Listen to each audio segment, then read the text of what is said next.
Good morning. We're ready to get started. Looks like all the chairs, or a lot of them, are filled up, so most everyone is here, and welcome. I'm Larry Schaefer at Agro-K, and most of you I've had many great interactions with, and we look forward to spending the day together and hopefully providing you good information and answering your questions. And I'm going to ask the president of Agro-K, Chapman Mayo, who's been giving us the great leadership and direction in this company, and I want to commend him for that. He's why we are so successful. But he's going to introduce some of the new crew. Yeah, new crew. Okay, great. I think you got to hold them both. Okay. Welcome. Boy, this is, I think, this is obviously our 15th annual small fruit seminar, and I have to first commend Dell and Larry for spearheading this effort starting at 15 years ago. It's really been a great opportunity to visit directly with the growers in this area prior to the start of the season and to share information from prior seasons, update you on new information that's coming down the pike, talk about any new products, as well as an opportunity for you folks to interact with other Agro-K employees. And so what I'd like to do here is just, we have today a number of employees that have come from out state, and over the last few years, Agro-K's sales staff around the country has actually grown quite a bit.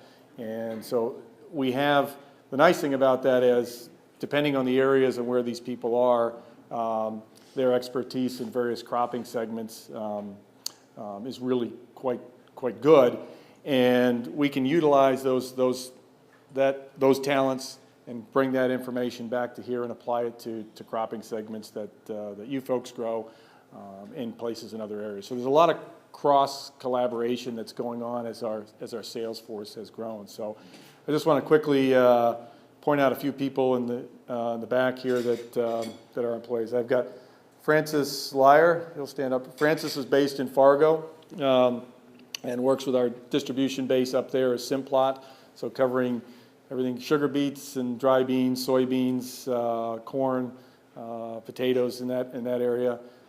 I got Rob Ford. Rob's way out in western Nebraska, also handles the Simplot crew out there. Similar type of cropping systems out there, soybeans, dry beans, some potatoes, a lot of corn. Rob's our corn expert. So Dave Bloxham is based in Pocatello, Idaho, and he handles Idaho into Nevada for us, Wyoming, northern Wyoming, and into a bit of into Montana as well too. Tom Hott is based out in Bakersfield, California, handles a wide variety of crops that you might imagine would be grown in California, and also gets down, as we're trying to expand down into Arizona and New Mexico, and a variety of different the lettuce crops and things like pecans, which we're doing work on down in Georgia now. So that's Tom. Jeff McClellan is based out in Pennsylvania, but he handles a lot of our southeast business from the Virginia down through the Carolinas, and we actually have two gentlemen from Meharan Ag and Chemical Group with us that we've invited up to hear this, because they're getting into more smaller fruits, and which has not traditionally been their cropping segments. It's been more row crop, but as an opportunity to have them hear this information and help us. So we've got two gentlemen, Wayne Nixon and Dayton Donovan, down from North Carolina and Virginia, respectively, for us today. And last but not least, we've got Mr. Rick DeYoung. Rick's one of our newest Agro-K employees, and Rick actually hails from British Columbia. So we've been working up there as well too, and over in Nova Scotia, based on Dell's work with strawberries for a number of years too. So Rick is now helping Dell in Nova Scotia, as we try to expand our presence in the Canadian marketplace as well too. So, so it's great to have these guys here. You're actually going to hear, I think, from Rick today as well as part of he'll be on the. So if anybody needs we always say if anybody needs a translator, we can work that out. But you'll enjoy Rick. He has a real strong basis in a wide variety of tree and small fruits up in the Okanagan Valley area of British Columbia. So a really pretty part of the country up there. But thank you again. Just thank you for coming. We really do appreciate the opportunity to share the day with you and discuss a lot of information we think will be practical and useful in helping you improve fruit quality and productivity in your respective farms. So, anything I missed, Larry? You'd like me to? You're good. All right, we're good. All right, now we'll turn it over to the important people. This whole idea was Dell's idea 15 years ago. He said, let's get these growers together, we'll invite them in, and we'll train them and teach them how to use a fertility plan or program. And he said, you know, once they understand it and once they know how to do the plan, then we're good. You know, we'll just sit back and watch them grow strawberries or raspberries or blackberries. But it hasn't turned out that way for some reason. There seems to be always a new problem or a new product or, you know, just a grower concern that we, for 15 years, have continued this every annual, this meeting, and we get these great turnouts. So we thank you. How many people, first-time attenders? Oh, see, that's why we do it, see? So, welcome. For the first time, you'll experience this. I think the value of not only the information we bring to you, but you will have a chance at lunch, and then when we break down in by crop to interact with Agro-K growers that are doing the program, and you'll be able to ask them about their success and what works and what doesn't work, and just get a lot of cross-pollination that way. So that's really a valuable experience for you to meet with these other growers. Just to highlight, though, how important Dell is, this year at the Minnesota Fruit and Vegetable Show up in St. Cloud, Eric and I were in the booth. We're handling all the clients, you know, people that were attending come by. And the first question that I was getting from these people was, you know, nothing about products, but question was, where is Dell? Where's Dell? And he was preparing to go to Nova Scotia, so he didn't attend with Eric and I, but, you know, everybody was worried about where Dell was, and they weren't worried about us or the products. They just wanted to know where Dell was. So he said he's in good stead, and he's going to do some traveling, and so we were covering for him. I'm to make a few comments about the joy that we have working with you as growers. And one of the things that we have found is that we have great products, but if you don't get them on and apply them in a timely fashion, and they're still in the shed, chemical shed, or in your garage or in the bucket, you know, they just don't perform. So our challenge is to encourage you to be very intentional about your management, to be very intentional. And we have a very vigorous foliar feeding program. And if you miss those windows of opportunity to get it on at that right timing, you might have missed a good fruit set or improving that fruit quality. And so intentionality by you as growers is so important.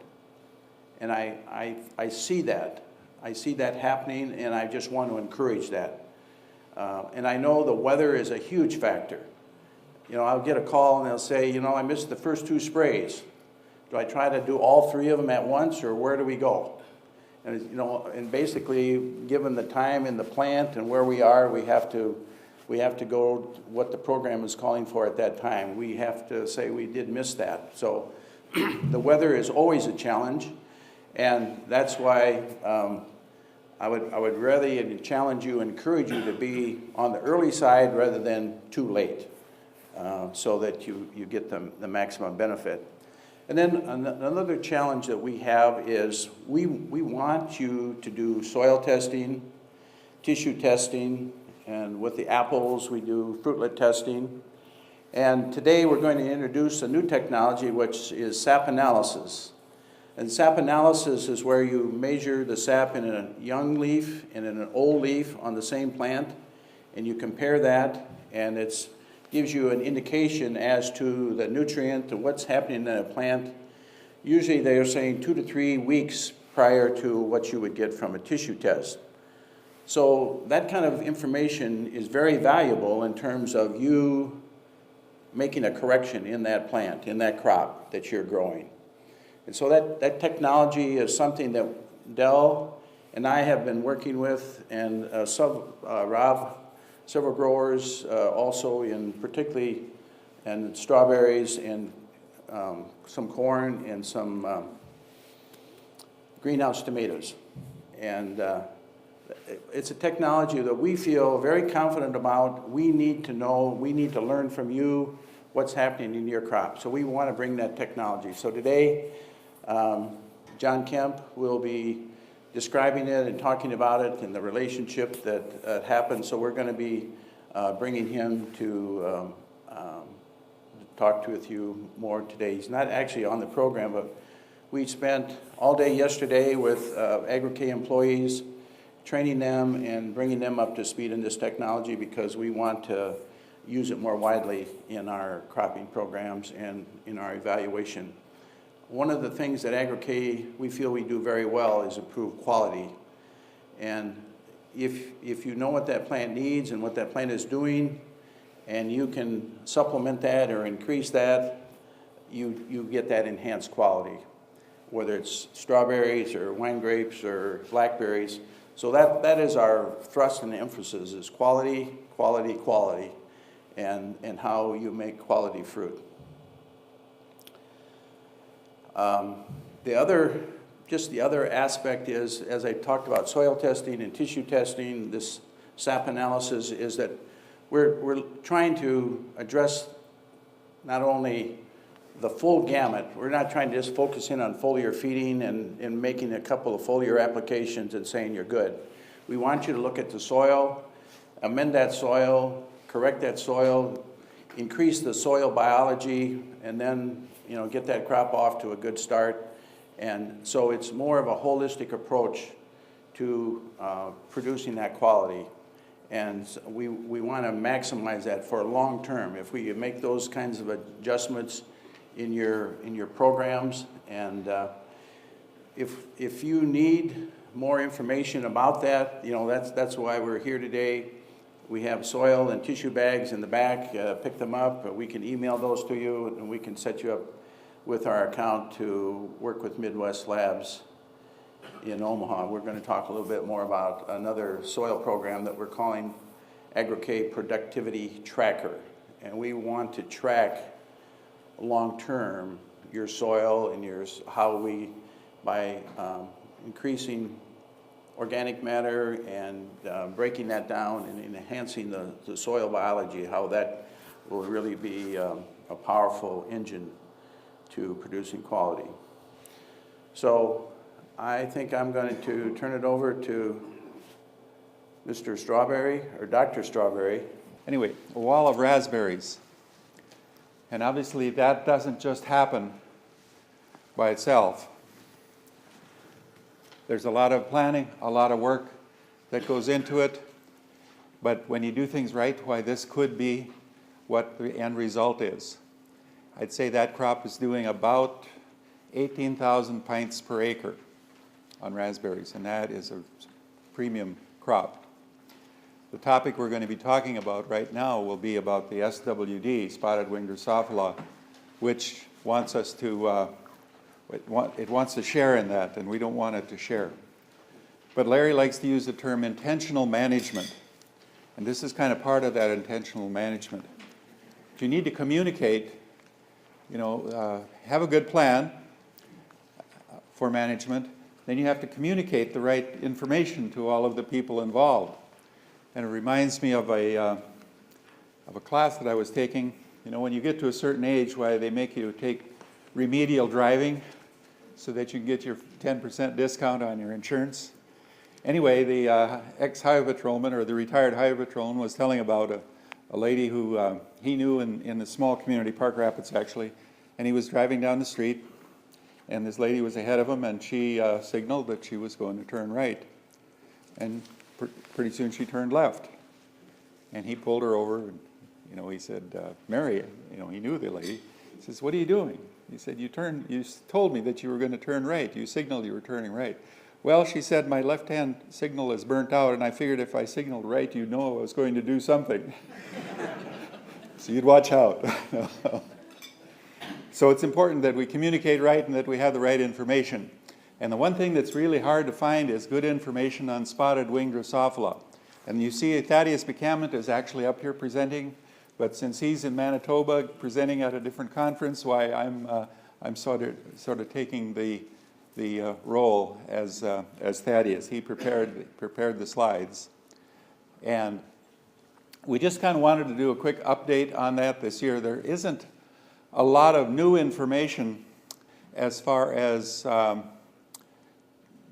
know, successful or groundbreaking ideas on how to control this beast. But just to kind of review, there were, you know, major losses. In fact, one of the questions would be, what was your experience this past year? How many of you have had problems with the SWD? So there's a few of you. With, let's say, strawberries. Anybody with strawberries? Because, okay, there were a few that had strawberry issues as well.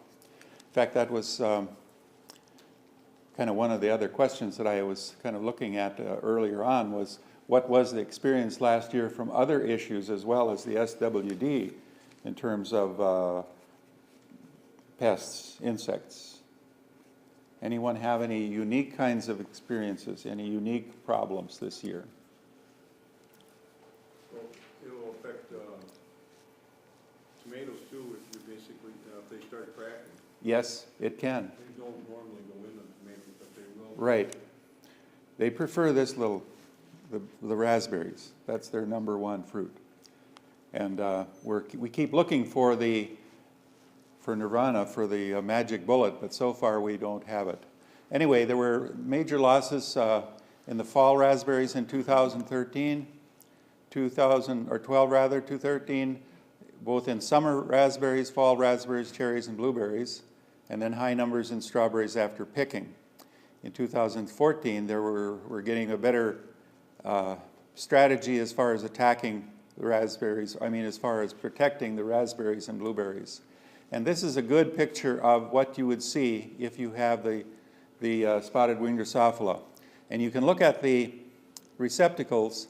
This one very likely did not have any Drosophila, any flies in the fruit. When they get into the fruit, the larva will start to dissolve the berry, and it will stain the end of the receptacle. And so when you pull it off, it'll be pink. And if you see that, then you know you're going to get some protein in that berry if you eat it. This one is hard to tell if it's actually a druplet or if it's actually just the receptacle, but it's been working there for quite a while. So you can tell after you pick the berry whether you have that issue. Now, there may have been some eggs in this fruit, but if you put that in the refrigerator, it'll be fine. If you leave it on the counter till next morning, maybe not so fine. One of the growers that I work with in Nova Scotia had picked a 5-acre block, and the last picking, they somehow or other left one of the plastic bags with a lot of fruit in it out of the cooler overnight. And by the next morning, that thing was trying to get off the table by itself. It virtually had legs. So he used that as an instruction tool for the workers to say, now this is what happens if you don't take care of the planning or of the problem. It hasn't been too bad in strawberries, only except the late varieties like Valley Sunset. We don't know yet when it should come out. Let me rephrase that. We think that there's a degree day factor as far as when it's going to emerge. but we don't know exactly the triggers as far as when that animal will be arriving. And so we're still having to scout, although that's becoming kind of less and less of a strategy as far as controlling it, because by the time you find it in a trapway, it seems like it's already found your berries. Anyway, the raspberry prelude, which would be an early fall berry, or actually it's an early summer berry and a fall berry. And they were able to pick the first week, but in mid-July there were high numbers. There were minor damage in the blueberries, and we don't really have any cherries, but those that did, they did find some. It's a fruit fly that the cherry growers really are hit with it too. So anyway, there's handling issues. These do not ripen after picking, strawberries, raspberries, and cherries, so we need to cool them down as quickly as possible, down to 33, 34 degrees. And make sure the eggs do not hatch, because the small larvae, they would not grow. So if you can keep them cool, you know, no one's going to see that. It's a problem. It's a critter, the insect, where you have to have almost a zero tolerance. Because when you, how many of you had a customer bring back berries that had some of these in it?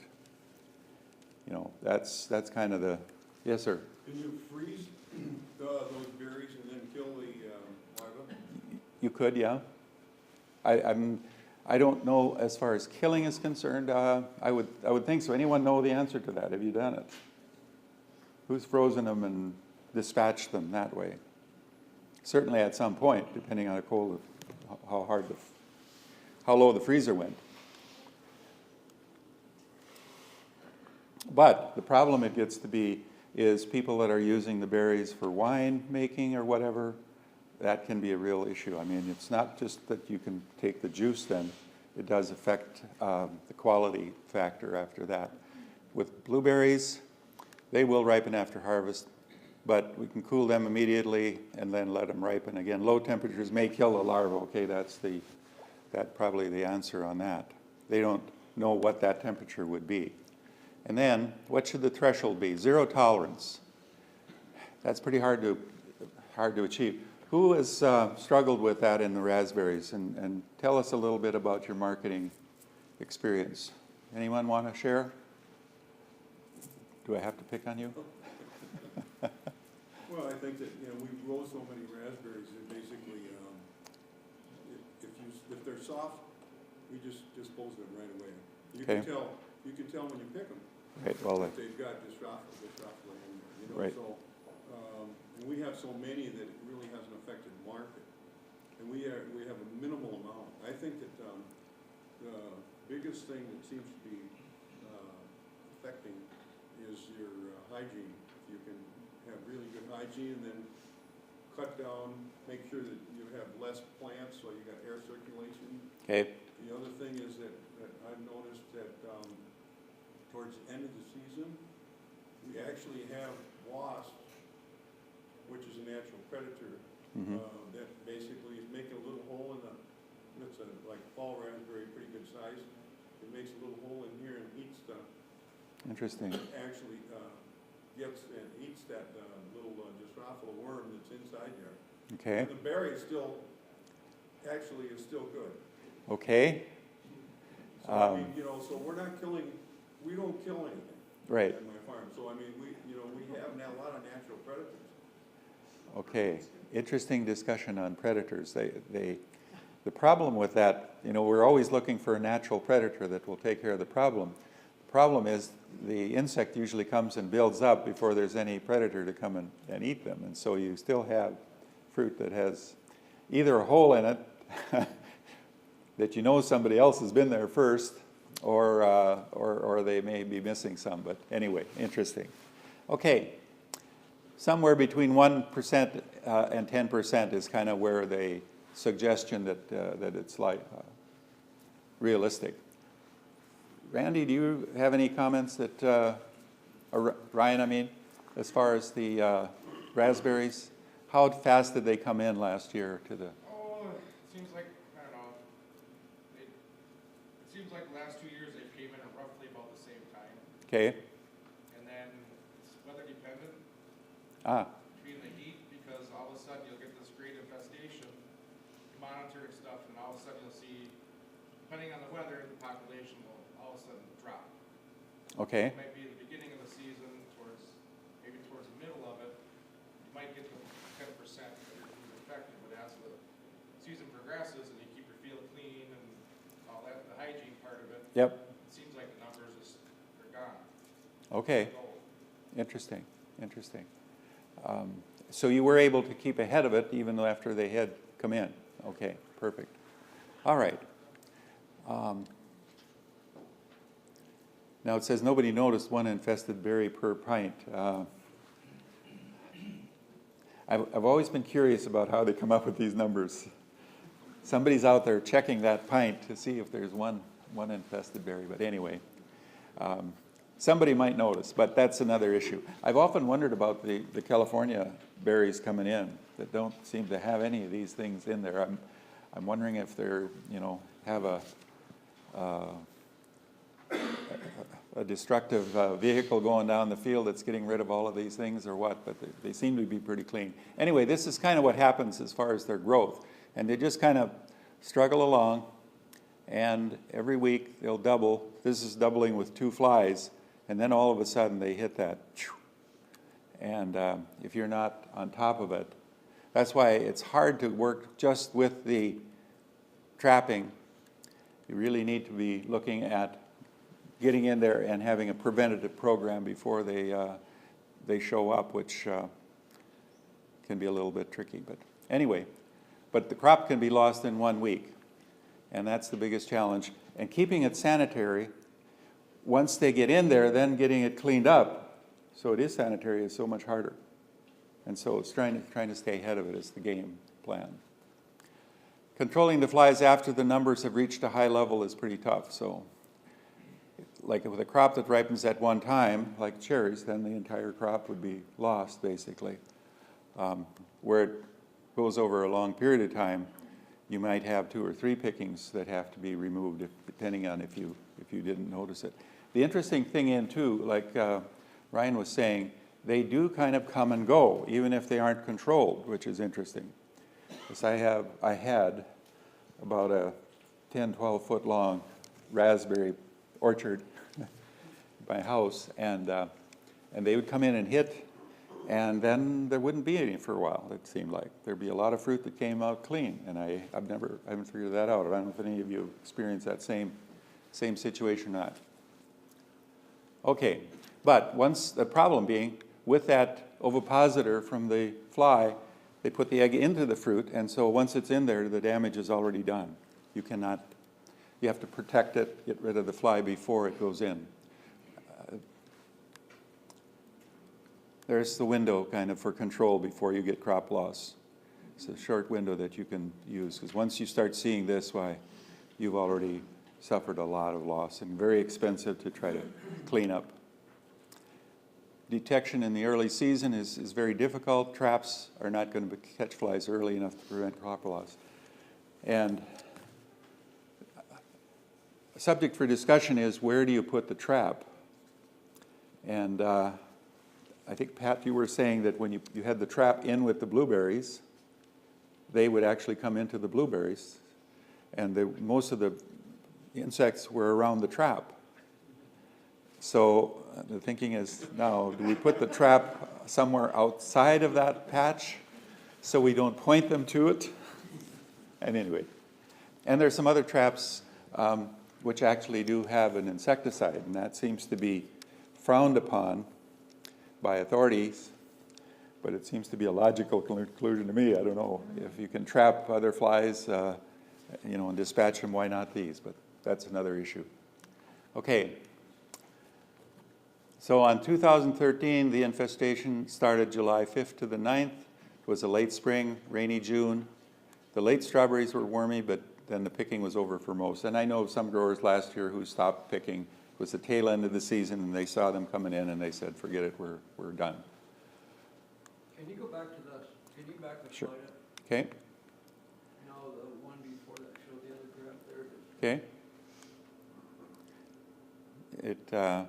Well, how many days are we looking at? 3rd of July till about, so you're talking about 2 weeks.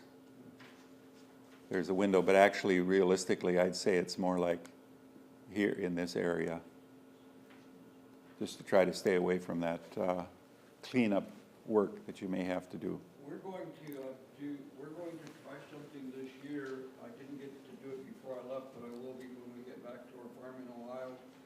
I've coordinated this or discussed it with Gary Gall from Ohio State. Okay. A friend of mine, and we're going to do some granular insecticide in parts of one of our raspberry blocks along in the road, right along in the roads. We're going to try to find out or see if those insecticides through the rain will get into the zone. Okay. To the larva zone where they are. At the same time, we're going to look at the impact that we get there from Japanese beetles, which I found those in that same area along in the fields. So it might be an interesting thing, from that. Also, the way we're now being forced to prune our raspberries is just to try to stay out of the fall raspberries. Yes. Try to get as much Right. early raspberries as we can.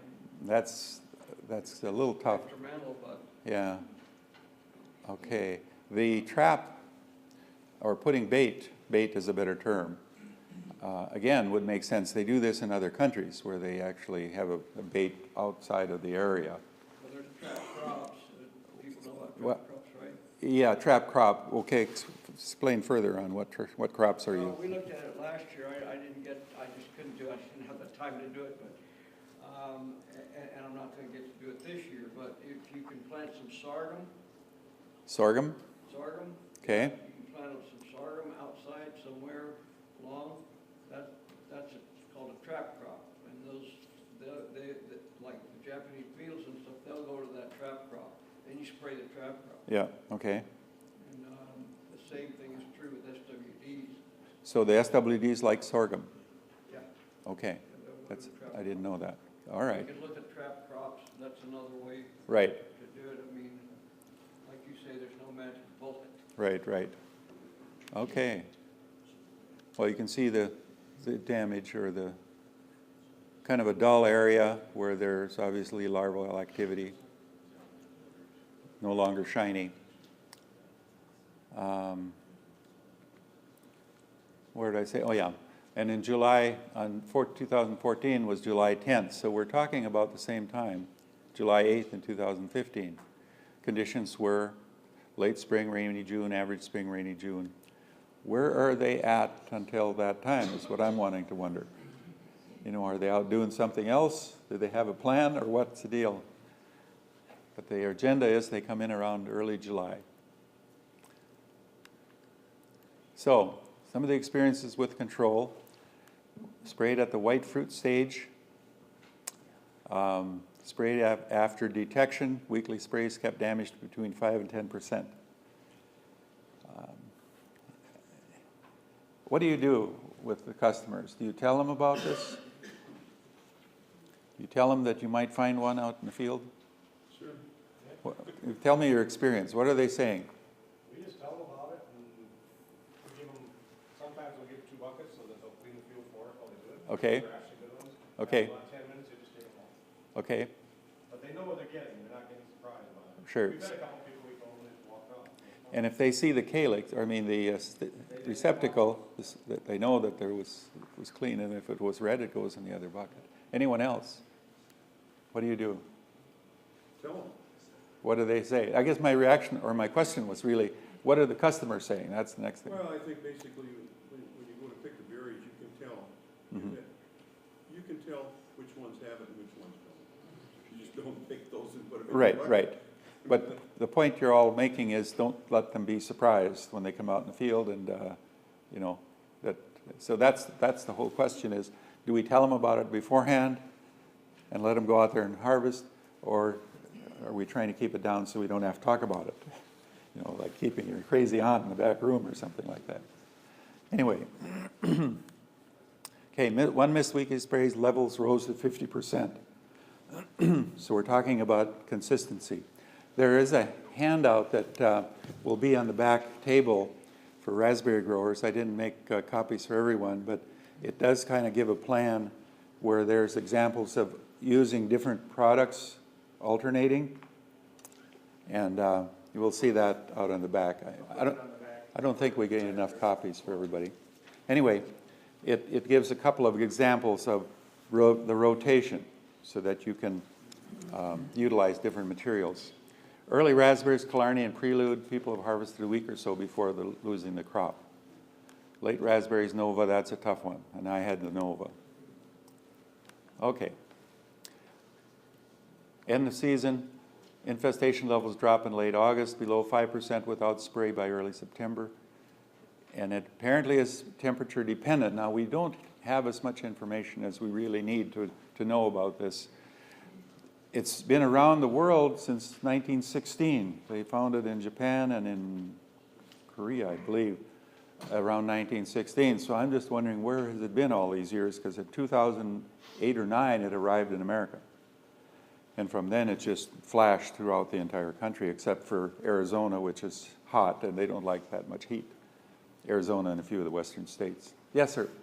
I have a question. Okay. I'm not organic, but this spray, if we use it, how will it affect the people that are organic? Well, there are materials that are certified for organic use, pesticides that can be used for organic. And Trust is one. And now, yeah, let's just leave it at that, because you know we continually look for a nutritional program, and I don't know where to start with this. We've had experience. In fact, Paul in Michigan had experience with blueberries with a Japanese beetle infestation. Someone talked about Japanese beetle, and they had sprayed a treatment of System Cal, which at that time was Vigor Cal Phos, and Cal Mag, one of our products, or two of our products. And the next morning, the Japanese beetles were gone. And I spoke to the entomologist at Michigan State and asked him what was going on. What did he think? He said, I don't know, but all I know is that the day before, by counts, they had the worst infestation of any grower in the area, and the next day they had the least. And they weren't intending to try to get rid of the Japanese beetles. They were just spraying it for nutrition. What was happening, we don't know. But I would like to see more work done on that end of the spectrum. Okay. And repellents, this is another interesting. Butyl and thranolate is a component of fruit. It's kind of an extract, and they think that that's got some real potential because they've been doing a fair bit of research, and they can spray that on, and it seems to repel the spotted wing Drosophila. It's kind of similar to that bird X, I guess, for grapes. And hopefully that could be one solution to it. But they're just still at laboratory studies. And we could, of course, avoid it with the early and mid-season and then the early raspberries, although last year up at Duluth, south of Duluth, they got into the last strawberries. Okay. Open winter in 2015 did not lower fly populations. We don't know what's happening. We think hummingbirds might be going after them, but again, all it takes is one or two, and you have some issues because they lay a bunch of eggs. Sometimes there's none in the high tunnels, sometimes it's terrible. The problem also can be picnic beetles. They're always around looking to clean up. Conventional sprays, and these are sort of some charts that you'll see on your handout. So like Brigade, then Delegate, Malathion, sort of rotation. There may be some resistance, but we haven't seen that. And one of the cultural things, this, by the way, is the field. Well, you'll see that in a minute. This is part of the intentional management deal because Rick is going to talk a little bit here shortly about spraying. And in order to be able to spray with that heavy canopy, if you have a 3-foot wide row of raspberries, it's going to be difficult to get penetration into that area where the beasties are. And this grower, just as a matter of practice, does his caning, 3 or 4 canes per foot basically, or 1.5 feet, and he ties them up, trims them back, tips them, has irrigation, has a good management program, and that's what he gets his crop off of. He gets an actual wall because every one of those leaf areas at the axils will shoot out a lateral where all of the fruit production is on. And it doesn't look like there's going to be much, but at the end of the year, he has all of this new growth and all of this fruit coming on the side. So anyway, that's kind of part of that whole overall management system. Hey, Dale, how's he Yes. controlling the weeds? In this case, he's using a herbicide. Yeah, and I don't know which one it is. This is Canada, so I don't know what they'd be using. Anyway,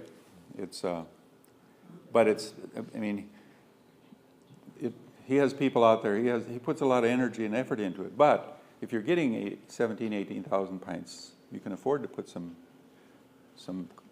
investment into that. But any other questions or comments here as we? Yes, ma'am. Any evidence of the fly on grapes? On On grapes? yes. Who on the grapes, who are growing grapes, have had SWD problems? You haven't had any problems. Anyone with grapes? Larry?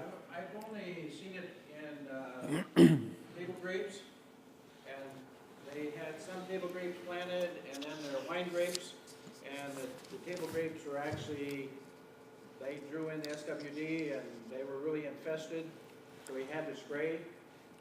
But in terms of the wine grapes, the table grapes are earlier, and we never really saw any in the wine grapes. So I really haven't had any in all the wine grapes that I've worked with. I haven't seen any infestation as SWD. But they had table grapes planted on the perimeter, and they had them. Neither have I, Larry. Excuse me? Neither have I in the Okanagan Valley on wine grapes. Yes. They have not been a problem. Yeah, might be because they're coming, we're picking September or October, right? Yeah. Anyone else? Any other questions or comments? Well, then I'm going to ask our representative from the north to come and talk about spraying systems and sort of carry on with what's the practical aspects of the technology we're going to use to try to kill them.